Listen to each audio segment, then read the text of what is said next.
Welcome back to the second hour of LoveBabz, Love Talk. Oh, thank you, Nora, because that was some sweet Christmas music right there. I never get tired of it, and you're gonna hear it from now until January 3rd, I think, or whenever Three Kings Day is.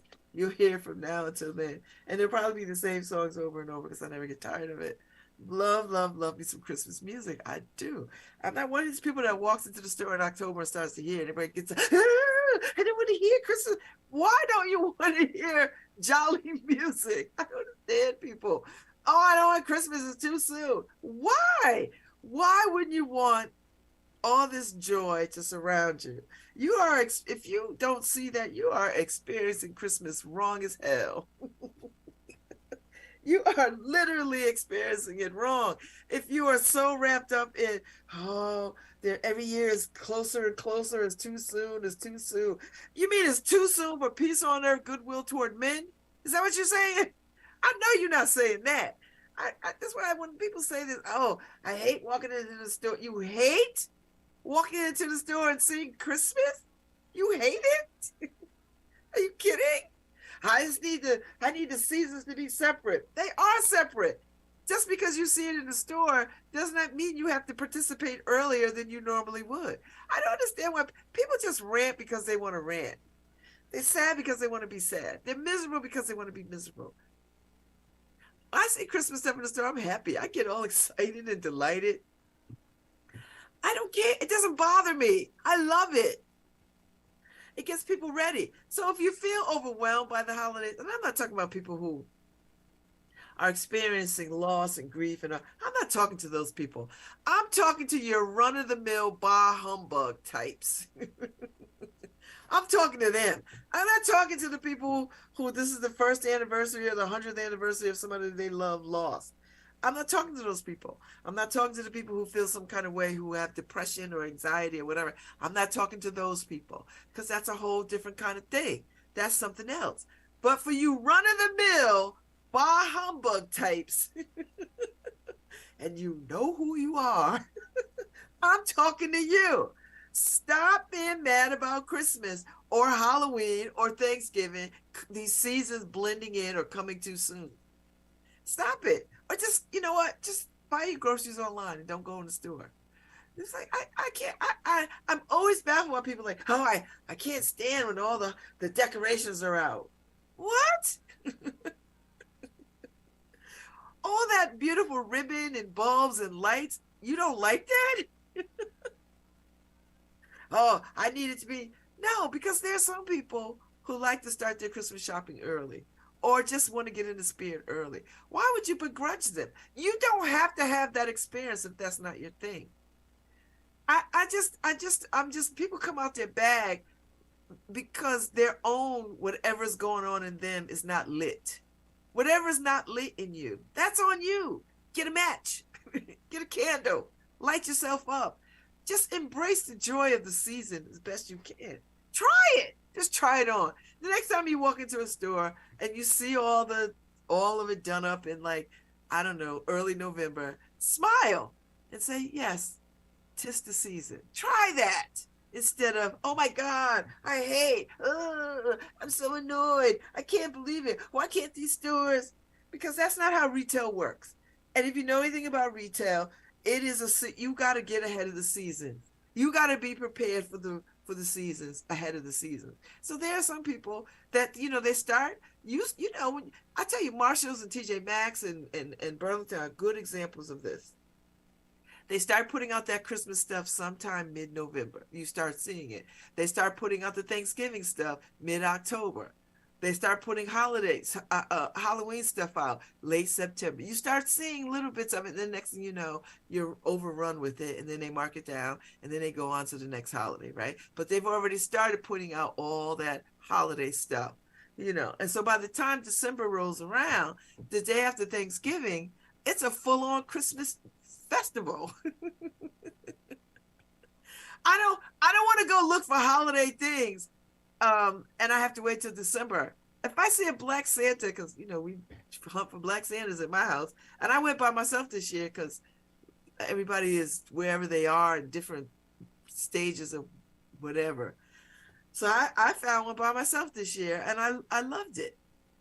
I'm never going to give that up. That's my own little tradition. So I'm going to give it up. I gave it to my children. They'll figure it out for themselves as they get older, and they'll remember that, oh, this was our tradition. And maybe they'll do it with their own children or with their own friends. If they never have children, maybe they do it with their friends or their significant other or coworkers. I don't know, whatever. I know I enjoy it. So there you go. I didn't put up a tree this year because there's no place to put up a tree in this house. There's no place to put up a tree in the storage bin of my apartment. My apartment is a storage bin right now because children come and go periodically. They just come and go. I have Khalil stuff. I have Margot stuff. I have Gregory stuff. I have Brianna stuff. Everybody has their stuff in my house, all of it. So I feel like how my mother and my aunts used to probably feel when I used to come and blow into town with all my things, from moving from apartment to apartment. So that's why I give it grace, because I was that person too. I need to store my things. Okay. Oh, I need to put my things somewhere. I need to put my things somewhere. So I would put things somewhere, and there they would stay. I think I still have stuff in North Carolina with my professor, Dr. Lynette Fox. And I think when the last time I saw her when I was down there, she's like, oh, I had to throw some things out because it rotted. I was like, girl, whatever. I don't even know what to say. I don't know what to say. So I'll live in the storage bin because they're all gonna fly out the nest. They're all gonna go get their own places. And hopefully in 2023, so I can take back my apartment. That's my goal, to take back my space so that I could, have my furniture delivered, so I could paint, so I could hang curtains, so I could do all the things so I could put my spare bedroom back into my closet, so I could run the racks, and that's the plan. That has always been the plan for the last 3 years. But COVID and all these things, and the return of children, and the changing of lives, and so you just have to make a way for that, and just be a little patient, and be like, okay. Okay, I like to enjoy my apartment before I have to go to assisted living. That's the idea. So I say all that to say, 'tis the season to be jolly, fa la la la la la la la. And I love the season. I have always loved Christmas, even when I was at my lowest, even when I was depressed and sad and broke, and I still found joy in the season. I still found joy. And being somebody who is highly religious as I am, which I know freaks people out that they know that about me, but I find the mystery and the magic. And listen, you pseudo-Christian theologians and scholars or anti-scholars or whatever the hell you are, please don't start that. Oh, well, Christ wasn't really born on Christmas. That's not the point. If you think that's the point of this whole season, then you need to go sit in spiritual direction. And I'm happy to sit in spiritual direction with you till you sort of come to some understanding and spiritual maturity. So if you think that's the gist of what Christmas is, that a child is born in a manger, okay. I'll tell you what the gist of the spirit is. It's that we draw our hearts together, and that we spend this time being good humans to one another. And that perhaps there was a baby in a manger somewhere who brought light to the world. And listen, here's the thing for me. Every baby born is the light in the manger. For me, every baby that is born is the light in the manger. Every child that comes into this world is the light of the world. That's it. Every child is the Christ child. And if we moved in that direction, oh, how amazing the world would be if we just thought every child was the Christ child, and we would heap blessings and joy and love on that child, no matter the situation. Because listen, you can't get no more jankier than Mary and the way that she came to have this baby. That's every single mother story in the world. That's every unwed single mother in the world. That's the story right there. And if you cannot see that, then you need to go back and meditate and do some contemplative work around that. Because when that story is told, she is not a woman of first of all, she's a girl, and it's a complicated story. Ain't they all complicated stories? And then she's asking Joseph to stand in that space like, can you just accept this? And at first he wasn't. He was gonna like, I'm gonna send you back to your people, and I'm gonna send you a little money in your purse. I'm gonna send you back to your people because this is not what I signed up for. And then the angels had to intervene. And you know what angels are? Your damn friends and family. Hey, don't do that. You love her, you accept her. Listen, we all call to our roles. Christ calls us all. God calls us all. We serve a God that calls and sends. Sometimes God calls you to a thing. Sometimes God sends a thing. Sometimes God sends a thing to you. Sometimes God asks you to call a thing, right? Serve a God of call and send. So Joseph had to deal with that story, right? He had to make it right then in his mind. Okay, I'm gonna go with this. Isn't that a great story? That's a great story. I think I could be a parent to this. I think I could be a mother to this. I think I could do this. That's the story. That's the story. And so we celebrate that, but there's so much more to the story. The three wise men that come. And no matter what you think, the Latino population, Catholics and other folks have taken that part of the story and wrapped their own culture around it. That's why I think it's called the season of mystery and magic and light, because everybody has a piece of the story, and they make that story their own story based on where they are culturally. And you can't be mad about that. That takes the story far and wide, because at the heart of the story is, let us be in love. Let us be in love with babies that are coming. Let us be in love for parents. Let us be in love for the animals that we care for.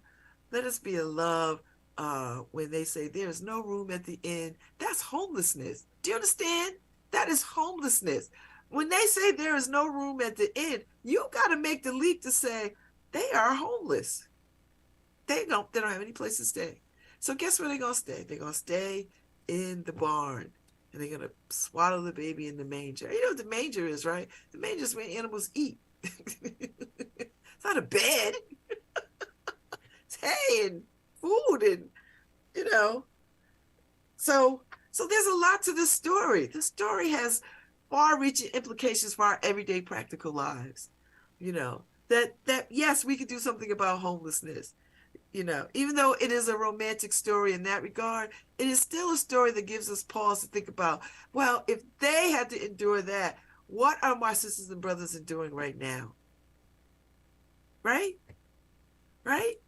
So you have to think about that. And the bringing of the gifts. And we each have gifts to bring to each other and to the world. If only we are prepared to understand that part, that we have gifts that we can give. And there are gifts that we should receive and can receive. I love this story because I can think about it in so many different ways and from so many cultures and so many points of views. And it is still the same story of goodness and light and goodwill and mankind and promise and joy. And joy. And joy. We ought to be celebrating when babies come. We ought to be celebrating when new mothers have support. And we can be supportive to new mothers, right? So it's all those, so that story of the birth is just a story for everybody to sort of take what they need from it and build upon that and let it light a fire in you for the season. That's what I do. I love it. I love it. I love it.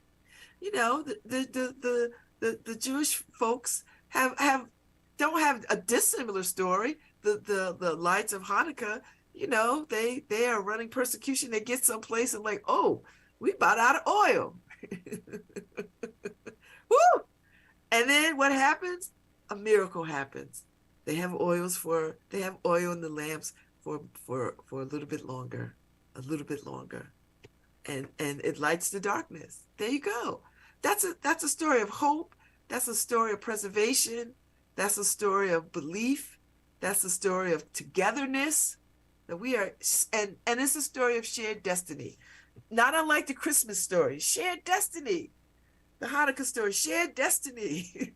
All these stories around this holiday are shared destiny. We are all in this together, and we can be guided by light. We can be guided by light. Isn't that amazing? Different, similar. Light. The light guides us. And by light, I don't mean whiteness. I mean light. That the ability to see. And light represents the ability to see beyond yourself. That's what light is. To the illumination of self and the illumination of situations and the illumination of love and friends and family. I mean, come on. I could do this all day. So when I walk into the store and I hear good Christmas music, which has nothing to do with the birth of Christ, but it all ties in, right? It all ties in.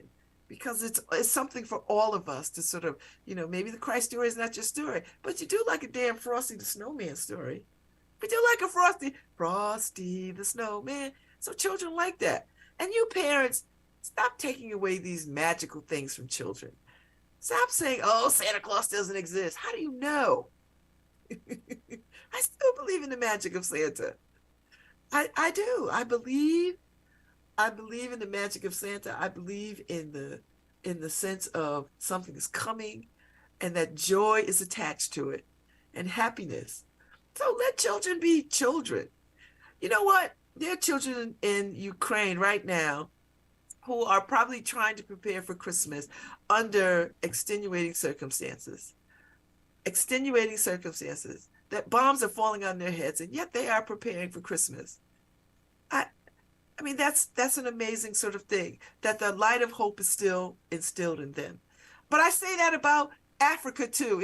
Pick some place that is having civil unrest in Africa, and it's the same message, that people in hard times still persevere, and that they hold faith and keep faith that at some point my life will be better. And we have the power to do that with each other, to make the world better. To make the world better. So don't dash the dreams of children because they want to believe in Santa or Rudolph or Frosty. They have time enough to come into the reality of things. They have time enough to step into the world. And you know, the world is a ghetto. The world is a ghetto. With all its beauty, with all its majesty, with all the things, with all the goodness, the world is still a ghetto. And the world will reveal itself to them in enough time. We don't have to help it. We don't have to help it. So I'm just saying. So listen, get in good cheer. Sing some Christmas songs. Put some Christmas records on. Let your children see you be light and happy and joyous. Don't be bah humbug. And I know some of y'all are. Bah humbug, because I know I'm gonna get the messages, man. Dude, Christmas, yeah. I was like, I don't have a choice. I'm built for happiness. I am built for happiness. I always have been, even in the worst moments, even in the darkest of times, even when all else was falling by the wayside for me, when I was in danger, when I was troubled, when I was trafficked. I still believe in magic and mystery and hope and love. And I've cultivated that. Now, there was times in my life when, you know, all of that stuff was pressing upon me and I was angry and destructive and all that. But, ooh, baby, when you crack open and get that light, So I love Christmas. Now, you know what I need to hear? I heard a little DMX doing Rudolph the Red-Nosed Reindeer, which for me is my favorite thing. But then I like Curtis Blow with the Christmas, you know. And I love Run DMC Christmas in Hollis. So I love Mariah Carey. I never tired of that song. I know people are like, oh, I don't know how you get tired of Christmas songs. I just don't know. I don't get it. All I Want for Christmas Is You. That's the best damn song ever. Can you imagine somebody singing that to you? All I want for Christmas is you. You've got to be a heart of stone not to be moved by those sappy little lyrics. Because honestly, people, everybody wants that. Everybody wants that kind of romance, love, acknowledgement, thought, feel. Everybody wants it. So don't play me. Play Lotto. Don't play me, because I know you want it. I know you want somebody to just stand outside your door and sing them songs to you, or you want somebody to. I know you do. I do. I like corniness. The corny you are, the better I am. The happier I am. I like that kind of stuff. Love it. I'm on my second cup of dual blended tea. So I'm on this thing where I'm drinking ginger and green tea every day. You know, I'm trying to get my life right. I'm trying to buy myself some time. So I worked out yesterday. I'm gonna do a little workout today. I've been drinking my green tea, been doing a little fasting. I'm trying to buy myself some time on the other side of 60. Because now I'm about to step into 60, and I feel like I need to put some more years on this body. I need to put some more years in front of me. And I think the way to do that is to, take care of your health. Now, taking care of my health won't stop an anvil from falling on my head and killing me. Good health, taking on these new things is not going to prevent me from slipping and falling to my death off a cliff. No, it's not. But in the meantime, in between time, I can do what I can. So I'm doing what I can. So I'm drinking a little organic ginger and organic green tea mix. I figure they both are good for you. Might as well mix them. I'm like that. Excess and extra. If green tea is gonna do you good and ginger tea is doing you good, and they tell you you need to drink this every day, well, then combine them. Combine them. That's what I'm doing. 'Tis the season. 'Tis the season. I love it. Good morning from California. Hey, Ken. I appreciate you listening. My sister Lo too. Hey, Lo. Hey, Pat Allen in Seattle. Hey, Tom Brown in San Francisco. Hey, Angela Bishop in Hercules. All my good friends out there on that West Coast, basking in good weather. I hate y'all. No, I couldn't live with all that sun. No, I just couldn't do it. I just couldn't do it. I would get tired of being in sandals and tank tops all the time. I would be tired of it. Give me a hat and gloves and a big coat and boots and slush. Just saying. No, let me tell you something. If I was a woman of means, I'd live in Santa Barbara. That's where I would live. I would live in Santa Barbara. You know why? Because I could grow the roses that I always dreamed of in Santa Barbara, and the weather would be beautiful. And if I could get to the coast, that would be even better. So I would have to live somewhere between Barbra Streisand and Oprah. Like, I know there's some land or some property or a house somewhere between the two of them, and I'd have a garden too. I wouldn't run the garden, but I would have a garden. So you see what kind of money I need to have the life that I want. But I have the life that I want, so that's all right. Oh, it's only 45 at 8 a.m. Oh, please. And by what time will it be at noon? 45 is pretty cold. It's 32 degrees here right now at 10:40. It's 32 degrees here in New Haven. That's pretty cold. Woo! Although I've turned my heat up because the thermostat said it was like, I don't know, I think it was just at 58 or something, which is a little bit too chilly. So I bumped it up to 62 so that when the heat clicks on, it'll get it to 60.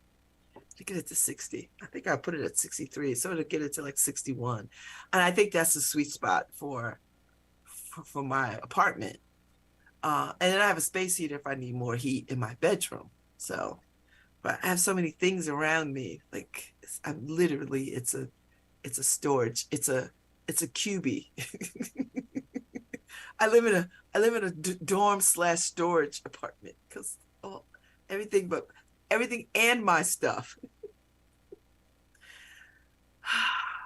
Boy, oh boy. But it's karma. I'm gonna take it as karma. Because I remember dropping my stuff off at my mama's house, my auntie's house, and just leaving it for years. Years. So I know bins. And I go get that stuff. My mother died and we had to clean out her townhouse. And you know, my mother kept a lot of things. And my sister's like a slash and burn person. Throw it away, throw it away. And I would gently go through everything and like, oh. And she's like, and she would snatch it out of my hands. No, I'm not keeping this. I was like, but look, our little hand turkeys.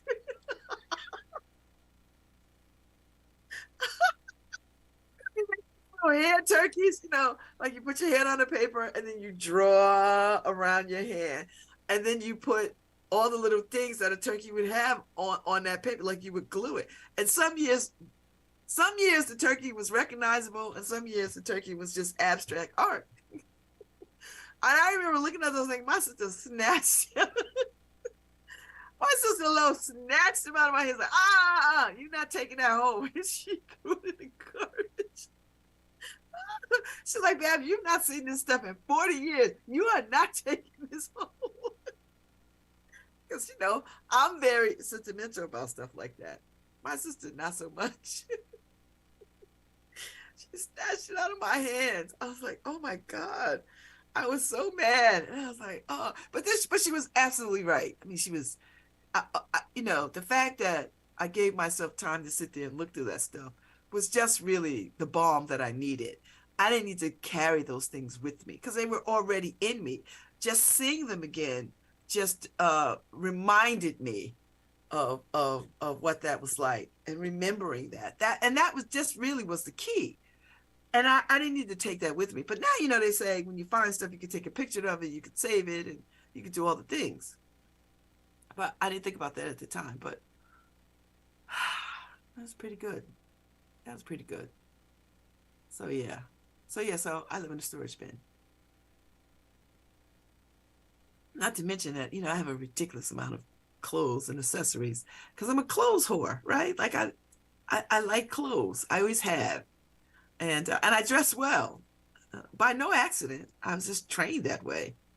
And so I care about presentation of myself, not for the world. Although the world is my stage. I appreciate that. But I do like to dress well. Now listen, every day is not a runway. I want it to be, and that's what I'm thinking about for 60. Like every day will be a runway. I mean, I don't go out looking, I long since stopped schlepping out looking like a mess. Although I ran over to Ife's house the other night in a big thing in pajama pants. But if I got stopped by the police, I wouldn't be embarrassed. It's not that, And I've long since stopped showing up places looking raggedy. Because I remember a couple of times I'd be in the grocery stores just looking all kinds of ways, and I'd run into like ex-boyfriends and stuff like that. And you never want to run into an ex looking your worst. You just don't. When I run into an ex, I just want to look like I just fell off the page of Vogue. I mean, swear to God, I want to look fabulous and amazing. Not because I have anything to prove. It's not that. It really is an internal ego kind of thing. Like, I don't want you to see me at my absolute worst. And not to say that, and I have run out there. And when you're a parent, it's easy to just throw on something and run out when you have young kids at the house. And I did that one time too many, and I was like, oh. And I would just be like, oh my God. And and then the people want to hold a conversation with you. Well, what are you doing? What are you up to? And you just look crazy. And you're like, oh my God. And I was like, did it one time too many. And I was like, I'm never running out looking like this again. I'm not doing it. And that's just for my own self-preservation. It has nothing to do with what I think somebody else thinks of me. I think very highly of myself. But I also know I just don't want to roll like that. So I want to look halfway decent more than halfway decent. I want to look fabulous when I step out the door. And whether it's casual or not, I want to look fabulous. So I know that's a lot. That's all right. That's how I roll. That's how I'm rolling. And 2023, baby, because I turned a big 6-0. That's why I'm trying to do all these, make these small changes so that I could put some more time, into this second part of this life, the second part of my life. I want to put some more time. So, I got to drop a little weight. I got to, get a little more tone. I mean, I have to drop a lot of weight, but that's not the driving factor. I mean, I'm fine. I'm fine. But I'm not like, oh my God, I have to get high school skinny. I'm not doing that foolishness. But there is some weight that needs to be lost. And I get that. So that I could be optimum and do all the things that I want to do. That's really what it is. And dropping a little weight will, I think, extend my life a little bit. Unless an anvil falls on my head. Y'all watch Bugs Bunny? Remember Bugs Bunny and Roadrunner? Be anvil. And anvil is a very Black history thing. So if you don't know anything about anvils and enslaved people, look it up. But anyway, I don't want an anvil or a piano to fall on my head.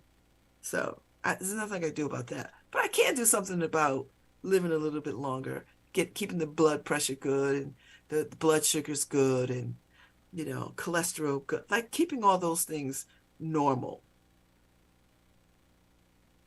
And so green tea and ginger tea it is in the morning, 2 cups. So I don't start my morning with coffee, although I will have some coffee in a little bit because coffee is good for you too. But I like to start my day now with tea. So, and I grew up drinking a lot of tea in my life. So I'm not, and I don't put sweeteners in it. Like, I don't like sweet tea. I don't want honey in it. I don't want sugar. I don't want that god-awful stevia in my tea.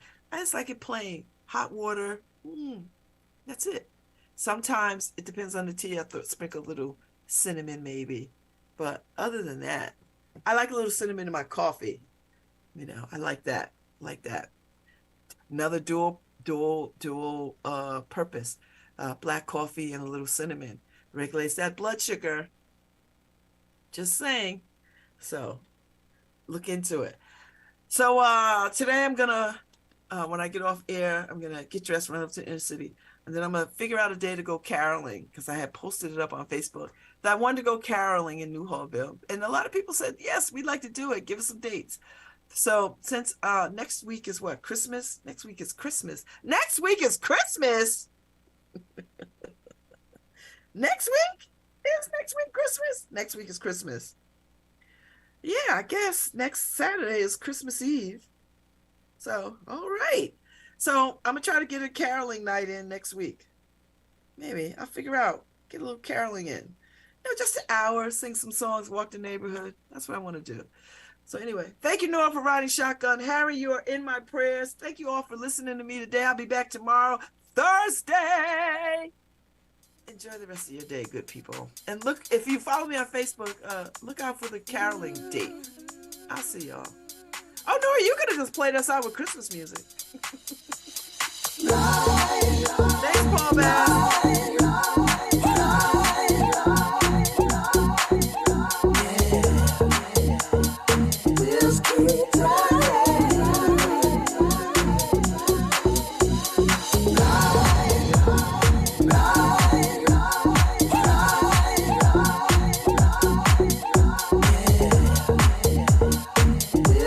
it right.